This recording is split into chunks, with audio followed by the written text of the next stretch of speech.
प्रधानमंत्री नरेंद्र मोदी बीते 9 महीने से हर महीने राजस्थान आ रहे हैं, लेकिन जुलाई में ही पीएम 20 दिन में दूसरी बार राजस्थान में सभा को संबोधित करने पहुंच रहे हैं। पीएम की रैली नागौर के बजाय 27 जुलाई को सीकर में होने जा रही है। इस रैली के जरिए वो किसान निधि की राशि किसानों के खातों में ट्रांसफर करने के साथ ही पीएम प्रणाम योजना की शुरुआत भी करेंगे। इसके पहले वो 8 जुलाई को बीकानेर में सभा के लिए भी पहुंचे थे। इन कारणों से पीएम हर महीने राजस्थान आ रहे हैं, वो जानिए।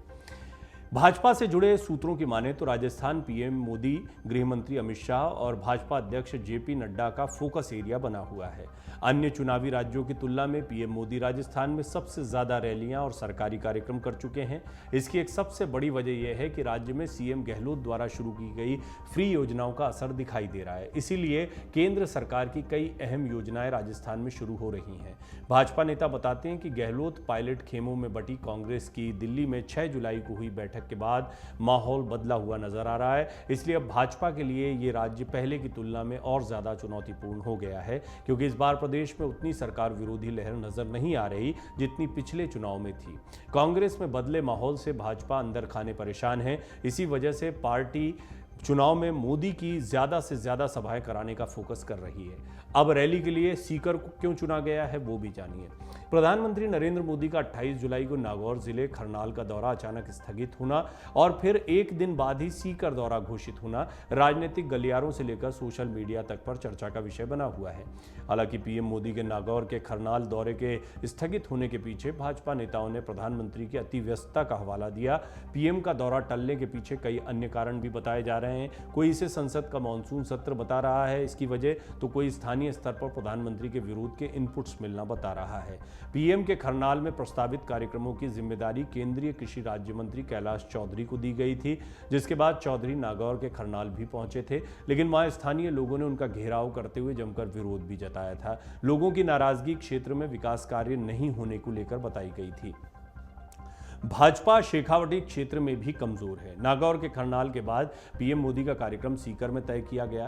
प्रदेश की राजनीतिक समीकरण पर नजर डालें तो सीकर क्षेत्र बहुत महत्वपूर्ण माना जाता है। नागौर जिले की तरह भाजपा के लिए शेखावटी क्षेत्र सीकर भी कमजोर कड़ी है। इसलिए पार्टी ने यहां के राजनीतिक समीकरणों को दुरुस्त करने के लिए केंद्रीय मंत्री संजीव बालियान को 6 महीने पहले जिम्मेदारी दी। पिछले चुनाव में सीकर जिले की 8 विधानसभा सीटों में से भाजपा को एक भी सीट नहीं मिली थी, जबकि पिछले 3 चुनाव बात करें तो सीकर में 2008 में भाजपा को सिर्फ खंडेला सीट पर जीत मिली थी। इसके बाद 2013 के चुनाव में उसकी स्थिति सुधरी और धूत, सीकर, खंडेला, नीम का थाना और श्रीमाधोपुर में जीत हासिल हुई। लेकिन 2018 के चुनाव में सीकर की 8 सीटों में से 7 पर कांग्रेस ने कब्जा जमाया, जबकि खंडेला सीट निर्दलीय के खाते में गई। शेखावटी क्षेत्र में आने वाले चुरू और झुंझुनू में भी भाजपा की स्थिति कमजोर, कांग्रेस के मुकाबले थोड़ी कमजोर बताई जा रही है। पिछले चुनाव में चुरू में भाजपा 6 सीटों में सिर्फ 2 सीटें जीत पाई थी, जबकि झुंझुनू में 7 सीटों में से मात्र 2 सीटों पर उसके प्रत्याशियों को जीत मिली थी। निश्चित तौर पर अपने कमजोर क्षेत्रों को ज्यादा मजबूत करने का प्रयास बीजेपी कर रही है, और जैसा कि पहले ही बहुत स्पष्ट हो चुका है कि अब स्थानीय चेहरे के बजाय प्रधानमंत्री मोदी के चेहरे पर बीजेपी राजस्थान का चुनाव लड़ने जा रही है। राजस्थान में एंटी इनकम्बेंसी या रिवाज ये रहा है कि एक बार बीजेपी, एक बार कांग्रेस को मौका मिला है, लेकिन अशोक गहलोत इस बार थोड़ा कॉन्फिडेंट दिखाई दे रहे हैं। पायलट और गहलोत के समीकरणों को जिस तरीके से शीर्ष नेतृत्व ने साधा है, इसे भी कांग्रेस के लिए सकारात्मक बताया जा रहा है। सबसे महत्वपूर्ण बात यह है कि अपनी योजनाओं को लेकर जिस तरीके से अशोक गहलोत उतरे, उनकी योजनाओं को महत्वपूर्ण माना गया, उनको प्राथमिकता भी दी जा रही है। चाहे वो चुनाव समिति की बात हो या फिर सरकार पर पकड़ की बात हो, अशोक गहलोत को भी कांग्रेस महत्वपूर्ण चेहरे के तौर पर रख रही है। अशोक गहलोत कॉन्फिडेंस से कहते हैं सर्वे करवा लीजिए किसके चेहरे पर जीता जाएगा। हालांकि ये बात तब की है जब पायलट और उनके चेहरे को लेकर एक विवाद की स्थिति बनी थी।